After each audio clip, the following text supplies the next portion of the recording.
Hi, guys. So I thought since we have this big storm coming on Tuesday, that I'd make a brief screencast to cover some important aspects of the progressive era. Of course, I want you to do the reading, and most importantly, we're going to be doing what I call progressive March Madness when we get back from our snow vacation. I'm thinking either Wednesday or Thursday. I'll talk more about this in class. But till then, let me give you just a brief little screencast on the progressive era. So the progressive era, usually we think of the progressive era as being from like 1900 to 1920. And it's this period of reform. It transcends party. We have Teddy Roosevelt, who's a Republican, William Howard Taft, who's a Republican, Woodrow Wilson, who's a Democrat. It's a period in which both Democrats and Republicans were interested in reform. When we think about the progressive era, it's important to note just how many important amendments were passed during the progressive era. So we have the 16th Amendment income tax, the 17th Amendment direct election of senators, 18th Amendment prohibition of alcohol, and 19th Amendment women's suffrage movement. When we think about amendments, it's very difficult to get an amendment passed. It needs two-thirds Congress and then three-fourths of states. There's only been 27 amendments passed in all of American history, and the first 10 were passed right away. As you know, they're called the Bill of Rights. That leaves 17 amendments in over 200 years. And if you think about it, the 18th Amendment is later repealed by the 21st Amendment. So really, only 15 amendments in over 200 years, and 4 of them were passed during this progressive era. This might be one of the best examples of synthesis in all of American history. So when we talk about synthesis, it's not just how different aspects from history are similar, but it's how they're directly connected to each other, how one actually influenced the other. And this is a great example of this, like populist goals and progressive achievements. So let's run through the populist goals real quick.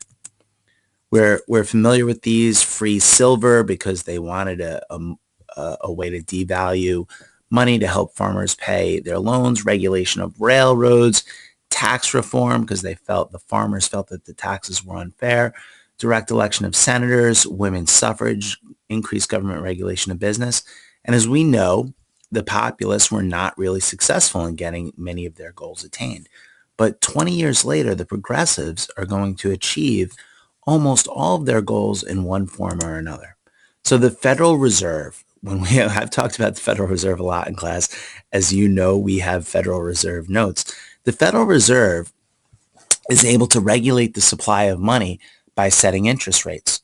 So the lower the interest rate, the more money is going to be in circulation because people are going to be more willing and able to borrow money. Not as an extreme measure as backing money with silver, but in some ways it gives the government the ability to control the value of money in a much more measured way. So this is a direct connection to the populist era. Direct election of senators is simple. Just to revisit that, the way the Constitution was originally written was that people didn't vote directly for their senators. They voted for state senators, and those senators chose the federal senators. This was seen as an undemocratic aspect of American government, something the populists were in favor of changing and something the progressives achieved. Women's suffrage, 19th Amendment, pretty straightforward. Increased government regulation. As you might recall, the populists wanted government ownership of telegraph and railroads, but we don't have government ownership, but we have things like the Sherman Antitrust Act, the Clayton Antitrust Act, and increased regulation of business, especially with Teddy Roosevelt. Speaking of Teddy Roosevelt, increased conservation, which we will talk about later, and an income tax. We always say, who the heck would ever want an income tax? But the original income tax only applied to about 5% of the population.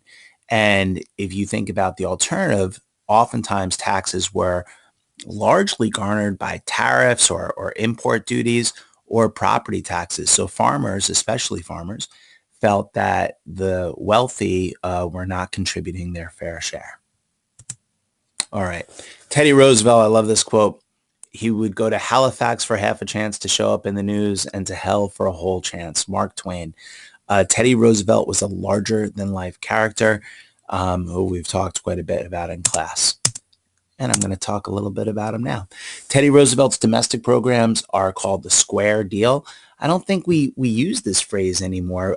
Maybe we say fair and square, or he treated you squarely. I don't know. I don't think we really use this phrase anymore, but it meant exactly that, treating people fairly. So throughout American history, especially during the Industrial Revolution, we think of Carnegie and Rockefeller and maybe incidences like the Pullman strike. Government had almost always sided with business. Teddy Roosevelt said that we need to give both sides a square deal, both business and labor, and he's going to demonstrate that in a number of ways. For example, there was a coal strike, and to quote a very popular show, winter was coming. Teddy Roosevelt was worried about a coal shortage in the country, and he called both the owners and the workers to the White House to try to negotiate a settlement to this strike. The owners were fully expecting that Teddy Roosevelt would side with them completely, but he didn't. When the owners showed no willingness to budge, Teddy Roosevelt threatened to put the coal mines under government control. And this really was shocking to the coal workers, the coal owners, coal mine owners, who were accustomed to a pro-business government. And this forced them to the table. But keeping true to the square deal, Teddy Roosevelt negotiated a raise for the workers, but held to the business owners' demand for no unions. So Teddy Roosevelt attempted to treat both the workers and the owners fairly. Known as a trust buster, Teddy Roosevelt, who takes the office. And I want to note, it's important to note that Teddy Roosevelt was William McKinley's vice president. We know William McKinley's reputation as being a very pro-business, backed by men like Marcus Hanna and the banks, that when Teddy Roosevelt came to power, there was great fear. There's a great story. I'll tell it super quick since this is a recording and I'm not in class, but there's a great story of William McKinley at the inauguration. And Marcus Hanna, who was a strong supporter of William McKinley, put his arm around William McKinley and said, "Congratulations, old man. Now just don't die." Meaning, I'll quote Hanna again. When McKinley died, it was alleged that Hanna said, "Great, now that damn cowboy's in the White House." So Teddy Roosevelt was not a mainstream traditional Republican. He was a progressive Republican, and things like busting up Northern Securities is a great example of that. Teddy Roosevelt said that there were good trusts and bad trusts, and we're going to talk about that in just a second. But he gets the nickname Trust Buster because he broke up many trusts, including Northern Securities. He saw things like U.S. Steel as a good trust with its vertical integration, something we've talked about in class as well. Not denying competition in an unfair way because of some market share, but Teddy Roosevelt said that U.S. Steel just created a better product for a cheaper price, so it's a good trust. Bad trusts need to be broken up. Good trusts need to be kept on a short leash, which is this great cartoon. Teddy Roosevelt, of course, the hunter. And yes, the teddy bear is named after Teddy Roosevelt. A little bit of a long story that I'll share in class. Moving on with Teddy Roosevelt, well, we talked about what an avid reader he was and how influenced he was by some of the books that he read. One of the books that really influenced Teddy Roosevelt was Upton Sinclair's The Jungle. I don't think anyone's ever read an excerpt from it and not had a visceral response to it. And Teddy Roosevelt allegedly kept a copy of The Jungle on his nightstand till these laws were passed. The Pure Food and Drug Act regulated the labeling of food and drug, and there used to be these traveling salesmen who would, snake oil salesmen, sometimes they were called, who would go from town to town peddling their elixir and claiming that it cured everything that you could imagine. And oftentimes, these concoctions would have very dangerous things in them, including often high levels of cocaine and other illicit drugs. And the Meat Inspection Act provided for the classification and the inspection of meat. So Teddy Roosevelt was very passionate about the regulation of government, the regulation of business, especially in this regard. Teddy Roosevelt is a great conservationist. We talked about his own personal relationship with the outdoors. As a sickly child, he he becomes very healthy and active. Um, as I said, McKinley, or I should say Hannah, referred to him as that damn cowboy. He uh, is instrumental in the passage of the Forest Reserve Act and the National Conservation Commission. He sets aside more land for public parks than any other president. I think Teddy Roosevelt's view on conservation might even be considered progressive by today's standards. And we're talking about the early 1900s. He puts his very close friend, Gifford Pinchot, in charge of the National Conservation Commission. And later we're going to see that this is going to cause a controversy. There he is with John Muir, the famous founder of the Sierra Club. And here he is again. I think I told you about them camping in the woods together and being buried under snow. Teddy Roosevelt was an incredibly active president. Teddy Roosevelt is also known for having Booker T. Washington to dinner at the White House. Now, the White House is also the personal living quarters of the president. So having an African American over at the White House wasn't in and of itself shocking. But what Teddy Roosevelt did was he invited Booker T. Washington to dinner at his personal dinner table. And this caused, to Teddy Roosevelt's surprise, by the way, this caused a tremendous controversy that a white president would dine with an African American. And of course, this is early 1900s. This is a good 50, 60 years before Martin Luther King Jr. gives his famous I Have a Dream speech. And it just kind of showed, when we talk about what's progressive, this is a great example of Teddy Roosevelt's progressive attitude. Great cartoon with Lincoln looking in the background. Oh, hey, I guess I put that cartoon twice. So good it's there twice. Sorry about that. Moving along. So Teddy Roosevelt, following Washington's two-term tradition, McKinley died early in his first term. So essentially, Teddy Roosevelt had two full terms. Teddy Roosevelt decides to retire. It's hard to imagine anyone loving the White House more than Teddy Roosevelt, but he felt like it was an honor duty of his to retire. And he was so popular that he was able to essentially handpick his successor. Now, he couldn't handpick him literally, but with Teddy Roosevelt's support, William Howard Taft easily wins the presidency in 1908 following Roosevelt's administration. Doris Kearns Goodwin wrote a great book about Teddy Roosevelt and William Howard Taft and their long friendship that will eventually be ripped apart by Teddy Roosevelt's leaving the presidency and handing it over to William Taft and Taft's handling of it. So, as I said, William Howard Taft was essentially handpicked by Teddy Roosevelt. Now, listen, I'm gonna talk about the elephant in the room, so to speak. There, it seems to me that most kids know one thing about William Howard Taft, and that's that William Howard Taft was once got stuck in a bathtub, and that is true. William Howard Taft was a larger guy, but it's a shame that that's what people know about William Howard Taft. William Howard Taft was a brilliant mind, the governor of the Philippines. We talked about the horrible Philippine insurrection, but we don't talk about how it ended. Essentially, William Howard Taft's deft leadership of the Philippines enabled him to bring an end to that horrible, bloody insurrection, saving, who knows, hundreds of thousands of lives. He did this despite his own personal desire to become a member of the Supreme Court almost his whole life. And he was offered a position many times in the Supreme Court, but he denied them because he felt like he had a job to do in the Philippines. Oftentimes, it's described that Taft wasn't that interested in presidential politics, but it was thrust upon him.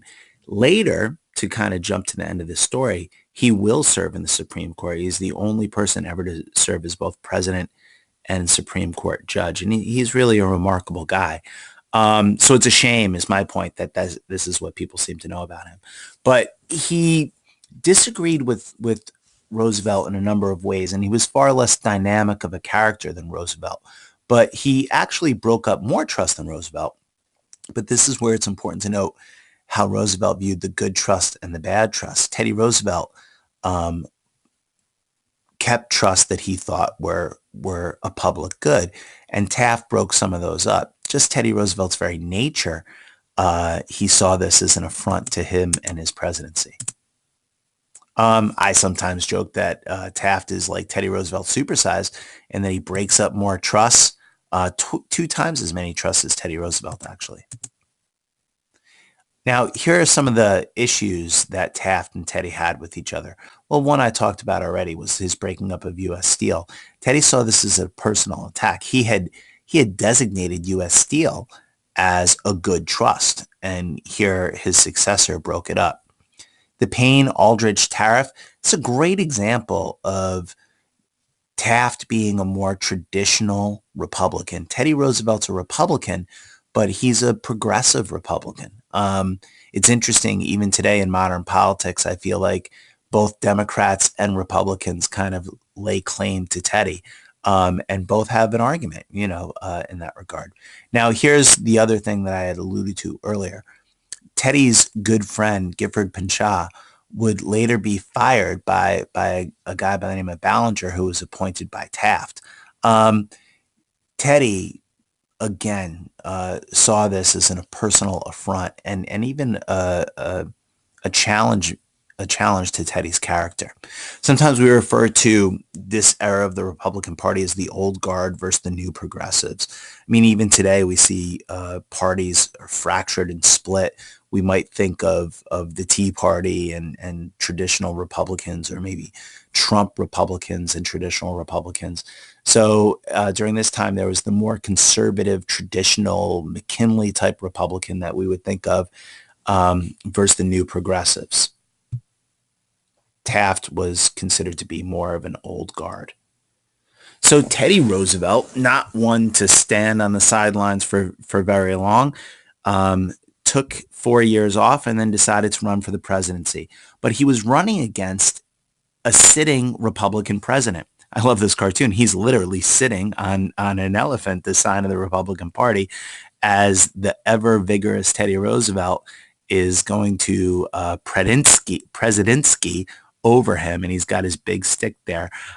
Great cartoon.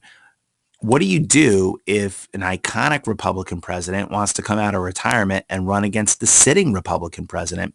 What do the Republicans do? Do they give the nomination to Taft? Do they give the nomination to Roosevelt? Well, what they ended up doing was they ended up giving the nomination to Taft, and this is going to cause Teddy Roosevelt to run as a third party. He is a party of one. And he later says that he's going to run through this election like a bull moose. I don't know if you've ever seen a moose, but they're huge, and they pretty much run through whatever they want. This will later give his political party the name, the Bull Moose Party. It's the most successful party, third party, in terms of presidential election ever, except it's a party of one. So there's no senators, there's no congressmen there, to speak of anyway. It's essentially, the quintessential Teddy Roosevelt. He was such a dynamic character, he could carry it off. And then Woodrow Wilson. So if you look at this election, in the election of 1912, you have three either former or future presidents running against each other. Now, Woodrow Wilson never, in my opinion, would have won had the Republican Party not split the ticket. This is interesting because when we look at modern presidential elections, had Bernie Sanders run and split the ticket, well, Hillary Clinton lost anyway, but what would that have done to the Democratic Party? Had Michael Bloomberg run and split the Republican ticket, what would that have done to the last election? So it's interesting to kind of see, especially as we look forward with politics being what it is today, how this might affect today. And you also had a socialist run for the presidency. From jail, Eugene V. Debs ran for the presidency and got over 1 million votes. Now, I love this picture. Um, Sometimes people are like, "Oh, is that photoshopped?" This is not photoshopped. What do they say? You may be cool, but you'll never be riding over a stream on a moose cool, and that's Teddy Roosevelt. So there's no other than the name of his political party was the Bull Moose. There's no historical reason for me to show you this picture. Other than that, it's just awesome. So Woodrow Wilson, aside from FDR and LBJ, who we're going to be studying later, he passes more laws than any other American president. Um, and in addition to that, he's also the president during World War I, which we'll talk about later. So Woodrow Wilson is an incredibly important president, oftentimes considered to be, right in that upper echelon. He called his domestic policies New Freedom. And he passes, as I said before, a tremendous amount of legislation. As you know, the tariff has been a constant issue in the United States and remains one right today, right? But the Underwood tariff raised tariffs. The Federal Reserve Act is literally going to define currency right into this day, and it's going to give the federal government the ability to raise or lower interest rates, which is very, very boring. But it's actually pretty exciting when it has to do with the value of money and how much people can afford to buy in terms of homes or cars, and how lowering interest rates can increase the economy. Raising interest rates can stave off inflation. So when we complain about the government and the economy and say, oh, the economy is so bad, what can the government do?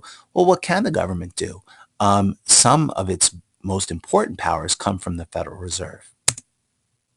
Clayton Antitrust Act is going to strengthen the incredibly weak Sherman Antitrust Act, which was ineffective.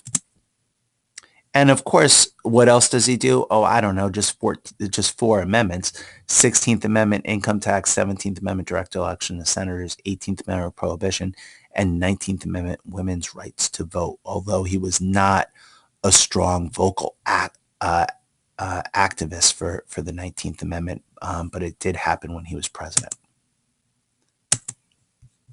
So I think that's a quick rundown of the three progressive presidents. Something for you to watch while it's snowing. I'm going to wrap it up here, and we will see each other in class soon.